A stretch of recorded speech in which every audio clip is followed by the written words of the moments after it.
안녕하세요. 글로벌토스 원선우입니다. 저는 오늘 캐딜락 하우스 도산대로 위치한 이곳에 와 있고요. 오늘 캐딜락 리릭의 출시 현장에 와 있습니다. 지금 이 GM 하우스에서는요, 리릭을 위한 전시가 지금 1층과 2층에서 마련되고 있고요. 기존에는 여러 가지 차량들 전시도 있었지만 이번에는 리릭만을 위한 전시로 좀 마감되어 있습니다. 여러 가지 작품들도 전시가 되어 있고, 캐딜락과 관련된 역사를 살펴볼 수 있는 기능이라든지 아니면 이번에 리릭에 녹아든 여러 가지 기능들을 살펴볼 수 있는 이런 전시들이 좀 마련되고 있는데요. 시간 되시면 한번 오셔서 이거 전시도 한번 보시면 좋을 것 같습니다. 자, 이번에 공개된 차량 캐딜락 리릭입니다. 국내 출시까지 조금 시간이 걸렸죠. 지금 미국 시장에서도 좀 출시된 지가 좀 된 차량이긴 하지만 이제 국내에는 캐딜락의 전기차로서는 처음으로 좀 도입된 차량이 되는 것 같습니다. 사실 GM 브랜드의 전기차가 국내에서 판매되는 모델이 거의 없다고 봐도 되겠죠. 볼트라 볼트 EUV가 지금 판매가 되고 있지 않은 상황인 만큼 GM 브랜드 내에서 판매되고 있는 전기차가 거의 전무한 상황에 캐딜락 브랜드의 거의 플래그십 전기차라고 할 수 있는 모델이 지금 출시가 됐습니다. 일단은 처음에 이 리릭이 해외 시장에 공개되고 그 모습을 이제 봤을 때 굉장히 멋진 디자인을 가진 전기차다라는 생각이 들었었는데, 또 실제로 마주하니까 일단 차량의 크기도 거의 전장이 5m에 가까운 아주 큰 차량이기도 하고요. 특히 인상적인 부분은 컨셉 모델과 디자인이 거의 바뀌지 않고 그대로 많은 부분을 적용했다는 점입니다. 그런 디자인 특징들도 살펴보겠고요. 일단은 1층에는 지금 회색 컬러, 그레이 컬러의 차량이, 그리고 2층에는 레드 컬러의 차량이 전시가 되어 있는데요. 일단 이 그레이 컬러를 통해서 한번 디자인, 어떤 디자인인지 한번 살펴보도록 하겠습니다. 일단 조명부 디자인 자체도 캐딜락이 보여줬던 패밀리룩이 좀 많이 적용되어 있는 부분을 확인할 수가 있는데요. 일단 라디에이터 그릴의 형상도 캐딜락의 방패 모양 로고, 엠블럼을 좀 형상한 부분이고요. 지금 이 라이트가 켜져 있긴 한데 이 주간주행등처럼 이렇게 빛나는, 그릴에 빛나는 조명과 함께 세로 형태의 헤드램프가 적용이 되어 있습니다.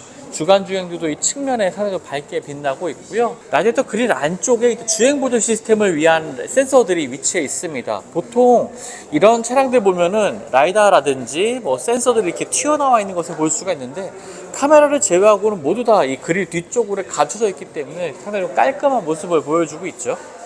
자, 그리고 측면으로 와보면 휠 디자인은 지금 20인치 휠이 장착이 되고 있고요. 20인치 상당히 큰 휠이긴 하지만 차량의 크기가 워낙 크다 보니까 참 적당한 크기라고 느껴질 만큼 차량의 전장이 5m가 넘는 차량입니다. 굳이 비교하자면 BMW X5보다도 당연히 큰 차량이 되겠고요.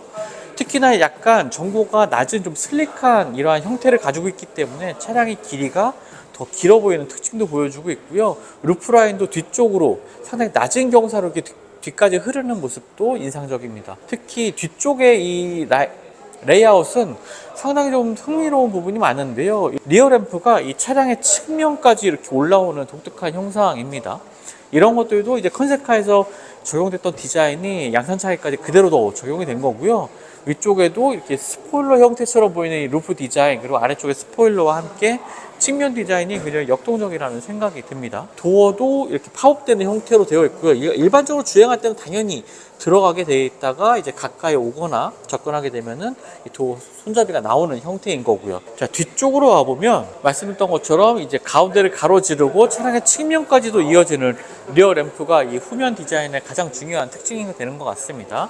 뒤쪽에는 602포라고 되어 있는 이 숫자가 나와 있는데요. 지금 국내 시장에는 가장 상위 트림인 모델, 그리고 스포츠 모델이라고 불리는 가장 상위 트림 모델만 출시가 되어 있습니다. 단일 트림만 출시가 되어 있는 거고요. 그리고 이 트렁크 도어를 열 때는 이 부분을 누르게 되면은 이런 형태로 도어가 열리게 됩니다. 아래쪽에도 굉장히 넉넉한 수납 공간 마련하고 있고요. 또 뒤쪽까지 이어지는 수납 공간이 특징이 되겠습니다. 2열 시트는 이 버튼을 눌러서 접을 수가 있는데요. 접는 것은 가능하지만 세울 때는 이제 수동으로 좀 세워야 됩니다. 이런 식으로 넉넉한 적재공을 가지고 있는데, 아무래도 좀 스타일이 뒤쪽이 좀 경사가 완만하다 보니까 짐을 넣을 때 짐을 쌓는 것보다는 잘 아래쪽으로 수납하는 게 좋을 것 같아요. 자, 충전구는 운전석 앞쪽에 있습니다. 이쪽에 방패 문양의 엠블럼을 누르게 되면은 이런 식으로 열리게 되는데, 조금 열리는 형태가 가벼워 보이긴 하네요. 좀 더 부드럽게 열리면 좋을 것 같다는 생각이 들기도 합니다. 그리고 닫을 때도 이 위쪽에 버튼을 누르게 되면 닫히고, 다시 한번 열어서 안쪽도 한번 확인해 보죠. 일단 배터리 용량이 상당히 큽니다. 지금 100kWh를 넘는 배터리가 차량 하부에 탑재가 되어 있고, 이 배터리는 이제 얼티움 배터리라고 해서요, LG와 손을 잡고 지금 GM이 같이 개발하고 있는 전기차 플랫폼이자 배터리의 이름이기도 합니다. 완전히 충전한 경우에는 465km 주행이 가능하기 때문에 이런 것들을 보신다면 프리미엄 전기차로서 충분히 주행거리를 확보했다라는 생각이 들고요. 설명드린 것처럼 이 캐딜락의 기암 전기차, 플래그십 전기차답게 이제 멋진 외관, 컨셉카와도 차이 없는 멋진 외관을 좀 보여주고 있습니다. 캐딜락 리릭은 따로 프렁크 공간 없습니다. 좀 큰 차량이 전면부 본닛 아래 공간이 넓긴 하지만 따로 이제 프렁크 공간은 없이 사용하시게 되겠고요. 이제 실내 공간을 살펴볼 텐데요. 실내 공간 역시 뭐 캐딜락의 차세대 플래그십 모델답게 굉장히 화려한 모습 보여주고 있습니다. 일단 도어 쪽도 독특하게 요 도어 핸들 손잡이도 상당히 넓은 형태로 되어 있고요. 시트에는 또 안마 기능을 포함해서 온열 기능, 통풍 기능 이런 것들도 모두 다 포함을 하고 있습니다. 자, 그리고 상당히 이 굴곡률이 큰 이 커브드 디스플레이가 적용되어 있는데요. 33인치 크기입니다. 하나의 패널로 끝까지 이어지는 이 패널이 정말 인상적이고요. 캐딜락은 이렇게 넓은 디스플레이, 대화면 디스플레이를 계속 적용하는 것을 보여주고 있죠.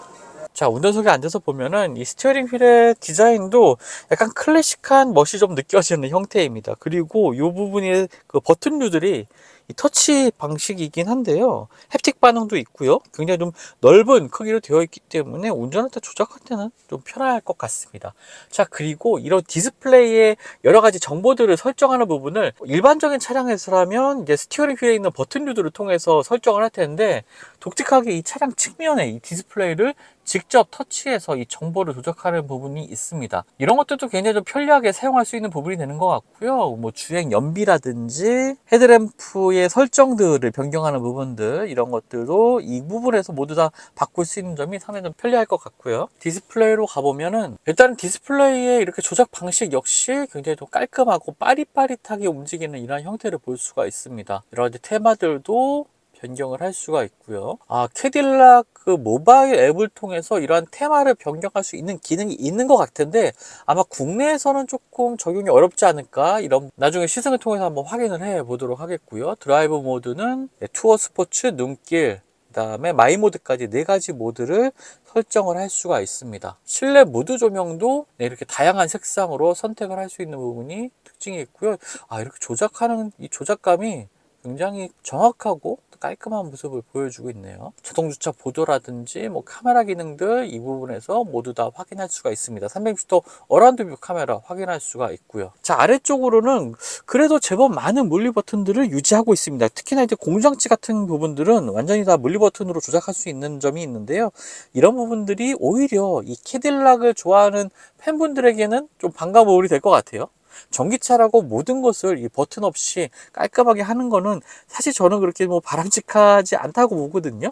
이렇게 물리 버튼을 남겨둔 부분은 굉장히 좀 좋은 부분인 것 같습니다. 아래쪽에 이렇게 시타벨 포트가 마련되어 있고요. 수납 공간도 이 하부에 굉장히 넓게 마련이 되어 있습니다. 그리고 이 부분을 누르게 되면은 이 부분에 이렇게 서랍 형태로 이렇게 수납 공간도 마련되어 있는 거 볼 수가 있는데요. 이 서랍 아래쪽의 이 부분도 가죽으로 상당히 고급스럽게 잘 마감이 되어 있습니다. 송풍구 각도는 이 레버를 조작해서 이 모든 송풍구를 조작할 수가 있고요. 자, 글로브 박스는 여기는 이 버튼을 눌러서 이제 열게 됩니다. 따로 이제 글로브 박스를 여는 버튼이 이쪽에는 위치하고 있지 않습니다. 이쪽 버튼을 눌러서 열게 되고요. 시트 역시 굉장히 고급스러운 착장감을 보여주고 있습니다. 특히나 이제 헤드레스트가 스피커가 이 양쪽에 마련되어 있거든요. 그래서 훨씬 좋은 사운드를 이 스피커를 통해서 들을 수가 있을 것 같습니다. 이 아래쪽에는 넓은 크기의 수납 공간 마련하고 있고요. 앞쪽에 C타입 포트 하나가 마련이 되어 있네요. 이 메뉴들은 모두 다 터치를 통해서 조작할 수도 있지만 이 아래쪽에 있는 다이얼을 통해서도 조작할 수가 있습니다. 이런 부분들은 클래식한 이러한 차량들의 기능들을 좀 유지하고 있는 것 같아요. 자, 2열 공간에서는요, 지금 워낙 큰 차량이다 보니까 무릎 공간 당연히 여유가 있고요. 지금 뭐 머리 공간 역시 여유가 있는 모습 볼 수가 있습니다. 뒷좌석 공간에서의 부족함은 전혀 느낄 수가 없고요. 자, 한 가지 아쉬운 점은 2열 시트의 각도를 한 2단계 정도로만 조절이 가능합니다. 그것도 이제 수동으로 요 위쪽에 있는 레버를 잡고 직접 이제 조절을 해야 된다는 건데요. 이런 부분들은 조금 아쉽긴 하네요. 전동 시트로 조작을 하든가 아니면은 조금 더 이 각도를 촘촘하게 조작할 수 있었으면 좋지 않았을까라는 생각이 듭니다. 이 아래쪽에는 컵홀더 마련되고 있고요. 아래쪽에 이제 배터리가 위치하다 보니까 이 발을 놓는 공간이 조금 높다는 생각은 듭니다. 그래서 좀 무릎이 조금 시트보다 살짝 뜨는 부분이 있죠. 하지만 시트 포지션 자체가 그렇게 불편하다는 건 느낄 수가 없고요. 앞쪽에는 C타입 포트 2개, 그리고 콘센트가 따로 마련되어 있는 점도 2열에서의 편의성을 높여주는 부분이 되는 것 같습니다. 역시나 이 넓은 창의 크기를 통해서 2열에서의 개방감도 상당히 좋은 모습 보여주고 있고요. 2열에서 보는 1열의 모습은 이러한 형태로 되어 있습니다. 캐딜락의 분위기를 이어오면서도 또 전기차다운 모습, 이런 것들을 보여주고 있는 점이 상당히 좀 장점이 되는 것 같고요. 물리 버튼이 많은 것도 개인적으로는 환영할 만한 일인 것 같습니다. 자, 2층으로 올라가는 공간에도 이렇게 캐딜락과 관련된 여러 가지 전시물들이 있는 것을 볼 수가 있고요.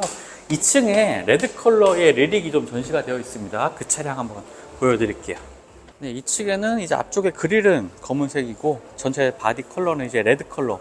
레드 컬러도 상당히 좀 채도가 높은 색상이죠. 이 컬러의 리릭이 전시가 되어 있습니다. 근데 국내에 출시되는 가격은 1억을 살짝 넘는 가격인데요. 사실 가격만 본다면 뭔가 좀 비싼 가격이라고 느껴지실 수도 있겠지만, 이 캐딜락 브랜드가 경쟁하는 뭐 해외 경쟁사라고 볼 수 있는 것들이 뭐 BMW라든지 아우디 같은 이제 프리미엄 세그먼트들과 경쟁하는 차량이기도 합니다. 뭐 해외 시장에서, 미국 시장에서는 7, 8천만 원대의 그 엔트리 모델도 있긴 합니다만, 그 모델은 사실 국내 시장에 들어왔을 때 뭐 소비자분들에게 선택하기 좀 어려울 만한 여러 가지 옵션 사양들이 거의 뭐 깡통 사양이라고 보시면 되거든요.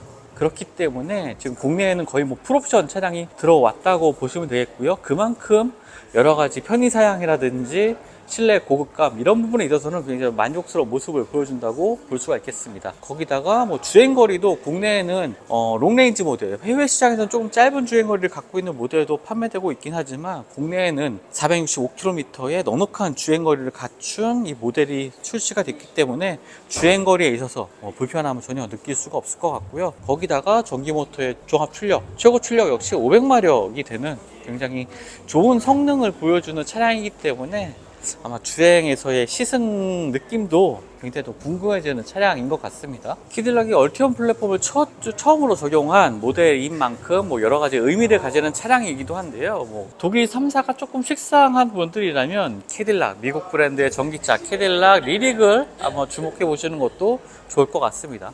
지금까지 글로벌 오토스 원선홍이었고요. 저를 또 다음 영상 통해서 만나뵙도록 하겠습니다. 감사합니다.